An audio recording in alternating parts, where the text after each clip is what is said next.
ಆದಷ್ಟು ಬೇಗ 80 ಕೋಟಿ ತರ್ತೀನಿ, ಅಲ್ಲಿ ಹಾಸ್ಪಿಟಲ್ ಓಪನ್ ಮಾಡಿಸ್ತೀನಿ. ಸುಮ್ಮನೆ ಹಾಸ್ಪಿಟ್ಲು అది టేప్ కట్ చేసి వెళ్ళిపోయాక వెళ్దానా? అది ఇన్స్ట్రుమెంట్లు, డాక్టర్లు, ట్రీట్మెంಟ್, ఎక్స్రే ಮಿಷಿನ್లు అన్ని రావాల. ಅಣ್ಣ ಇನ್ನೊಂದು ಗೊತ್ತಿರಲಿ, ನೀವು MRI ಮಾಡಿಸ್ಬೇಕು ಅಂದ್ರೆ 6 ರಿಂದ 7 ಸಾವಿರ ಖರ್ಚು ಮಾಡಬೇಕಾಗಿತ್ತು.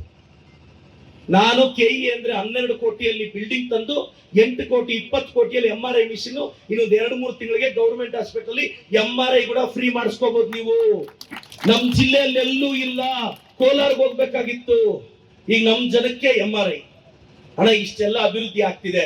202 ಹಳ್ಳಿ ಸುತ್ತಿದ್ದೀನಿ, ಎಲ್ಲೆಲ್ಲಿ ತುಂಬಾ ನಮ್ಮ ಅವಶ್ಯಕತೆ ಇದೆ ಹೋಗಿದ್ದೀನಿ. ಈ ಕಡೆ 2 ಪಂಚಾಯತಿಗೆ ಬರಬೇಕು, ನಾನು ಬರ್ತೀನಿ, ಅದು ಬಂದು ಮುಗಿಸ್ತೀನಿ.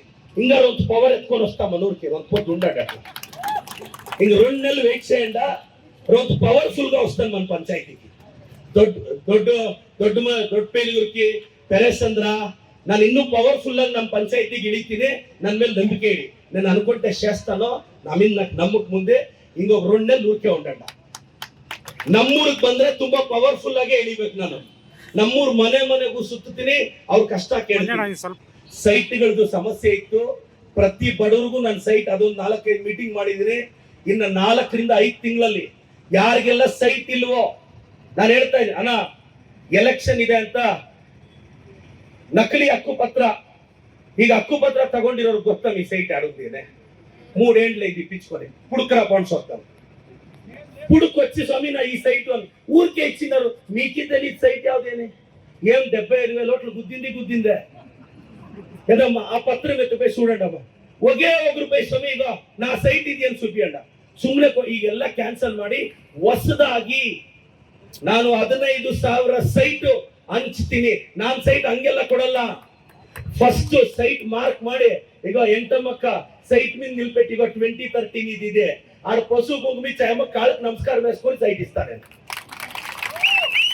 ಈಗ ಸ್ಟೇಜ್ లో ఇచ్చేಲ್ಲ ಈಗ ఇది సైట్ మీద ಈಗ ఇది కట్టుకోపో ఇల్లు ಅದನ್ನೆಲ್ಲ మార్కింగ్ ಮಾಡಿಸ್ತಿದ್ದೀನಿ. ఒక సైట్ డెవలప్ చేసాక 3,000 ఏమో కావాలా గవర్నమెంట్ లో అడిగిండారు. 15,000 జనం నేను సైట్ ఇస్తాను, ನಮಗೆ ನಮ್ಮಕಂ పెట్టండి. ಬಣ್ಣ, ಎಳ್ಳುಳ್ಳಿ ರಮೇಶ್ ಅಣ್ಣ, ಎಲ್ಲ ಮುಖಂಡರು, ನಮ್ಮ ಮಾಜಿ ಶಾಸಕರು ಬಚ್ಚೇಗೌಡ ಸಾಹೇಬರು, ಶಿವಾನಂದಣ್ಣ, ಮುನೇಗೌಡಣ್ಣ, ಅನ್ಸೂಯಮ್ಮಕ್ಕ, ರಫೀಕ್ ಸಾಹೇಬರು, ಇವರೆಲ್ಲರ ಮುಂದಾಳತ್ವದಲ್ಲಿ ನಾವೆಲ್ಲ ಚುನಾವಣೆಗಳಿಗೆ ಹೋಗ್ತೀವಿ, ಕಾಂಗ್ರೆಸ್ ಪಕ್ಷವನ್ನ ಅಧಿಕಾರಕ್ಕೆ ತರ್ತೀವಿ ಅಂತ ಹೇಳ್ತಾ ಇದ್ದೀವಿ.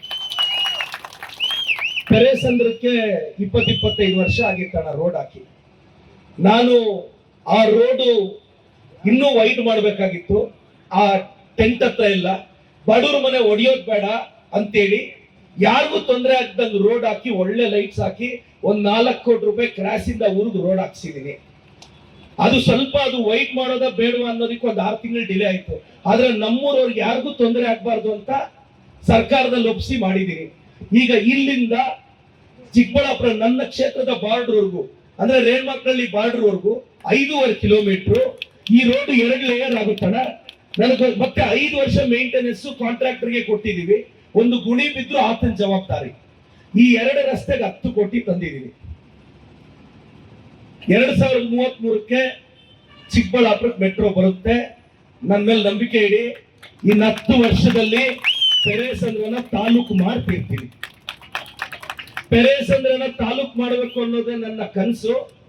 ತಾಲೂಕು ಮಾಡಕ್ಕೆ ಅದೊಂದು ಪ್ರೋಸೆಸ್ ಇರುತ್ತೆ.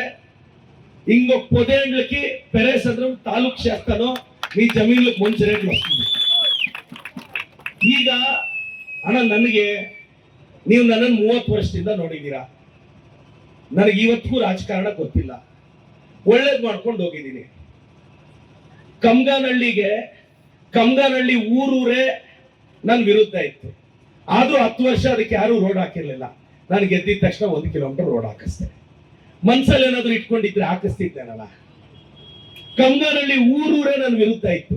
ಆದ್ರೆ ಊರಿಗೆ ರಸ್ತೆ ಹಾಕದೆ. ನೀವು ಯೋಚನೆ ಮಾಡಬೇಕು, ನನಗೆ ನಮ್ ಜನ ಅಭಿವೃದ್ಧಿ ಆಗ್ಬೇಕು.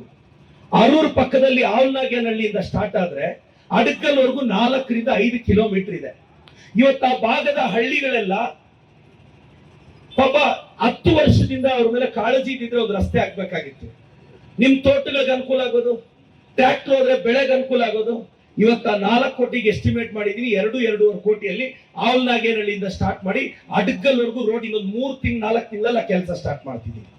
ಹಿಂದೂ, ಮುಸ್ಲಿಂ, ಕ್ರಿಶ್ಚಿಯನ್, ಸಿಖ್, ಜೈನ್ ನಾವೆಲ್ಲ ಒಂದೇ. ಈ ಬಿಜೆಪಿ ಕಳ್ಳರು ಸುಮ್ಮನೆ ಡಿವೈಡ್ ಮಾಡ್ತಾರೆ ಅಷ್ಟೇ ನಮ್ಮನ್ನ. ಅವನವನು JCB ಇಟ್ಕೊಂಡು ಬರ್ತೀನಿ ಅಂತ JCB ಅಂತ ಮಾತಾಡ್ತಿರ್ತಾನೆ. ಅಭಿವೃದ್ಧಿ ಬಗ್ಗೆ ಮಾತಾಡಕ್ಕೆ ಇನ್ನೇನು ಇರಲ್ಲ. ಒಂದು ಬಿಜಾಪುರದಿಂದ ಒಂದು ಕೋತಿ ಮಾತಾಡುತ್ತೆ ಅವಾಗ. ಈ ಮೈಸೂರಿಂದ ಬಿಜಾಪುರದಿಂದ ಕೋತಿಗಳು ಮಾತಾಡ್ತಿದ್ರೆ ಪಾಪ ಮುಸ್ಲಿಂ ಬಾಂಧವ್ರನ್ನ ಬೈತಾರೆ. ಅಬ್ದುಲ್ ಕಲಾಂ ನಿಮ್ ತರದಲ್ಲಿ ಹುಟ್ಟದವ್ರೆ ತಾನೆ, ಈ ದೇಶಕ್ಕೆ ರಾಷ್ಟ್ರಪತಿ ಆದವ್ರು ತಾನೆ. ನಾವೆಲ್ಲರೂ ಒಂದೇ ದಾದ. ಎಲ್ಲೋ ಸುಮ್ಮನೆ ರಾಜಕಾರಣದಲ್ಲಿ ಬಿರುಕಿದೆ. ನಾನು ಹೇಳೋದು, ಅಣ್ಣ ಈಗ ಈ ರೋಡ್ ರೆಡಿ ಆಗಿದೆ, ಇನ್ನೊಂದು ತಿಂಗಳಲ್ಲಿ ಕಂಪ್ಲೀಟ್ ಮಾಡ್ತೀನಿ ಅಣ್ಣ, ಸ್ವಲ್ಪ KEB ಅವ್ರ ಕ್ಲಿಯರೆನ್ಸ್ ಕೊಡ್ಬೇಕು, ಅದು ಉದ್ಘಾಟನೆ ಮಾಡೋಣ. ಇದು ಕಾಂಟ್ರಾಕ್ಟ್ ಎಷ್ಟು ದಿನ ಮುಗಿಸ್ತೀರ ಈ ರೋಡು? 1 ತಿಂಗಳು ಅಂತ ಹೇಳಿದ್ದಾರೆ. 1 ತಿಂಗಳಲ್ಲಿ ಈ ರೋಡು 2 ಲೇಯರ್ ಹಾಕೊಂಡು ಹೋಗೋದು, ಇದು ಮುಗಿಸ್ತೀವಿ. ಅರೂರ್ ರೋಡ್ ಸ್ಟಾರ್ಟ್ ಮಾಡ್ತೀನಿ. ಮೊನ್ನೆ ಬಂದಿದ್ದೆ, ಅಲ್ಲಿ ಕಾರ್ ನಿಲ್ಸಿದ್ರೆ ಅಲ್ಲಿ ಆ ಕಾಂಡಿಮೆಂಟ್ಸ್ ಅವ್ರು ಹೇಳಿದ್ರು, ಅಣ್ಣ ಆ ಸೊಂದಲ ನೀಳಂತ ವಸ್ತದಣ್ಣ, ಮರ್ಸೋದಿಂದ ರೋಡೇ ಪಿಚ್ಚೆಸ್ತ ಆ ಸೊಂದಲ. ಆ ಕಾಂಡಿಮೆಂಟ್ಸ್ ಪಕ್ಕದ ಉದ್ದಕ್ಕೆ ನೀವು ನನಗೆ ಹೇಳಿದ್ರೆ ನಾನು ಹಾಕ್ತೀನಿ ಅಣ್ಣ. ನನಗೆ ಅಹಂ ಇಲ್ಲ, ಅಹಂಕಾರ ಇಲ್ಲ. ತರಕಾರಿ ಎಂಟಪ್ ಮನಮುಟ್ಟೇನು మీకు మంచిదే కోరుతాను.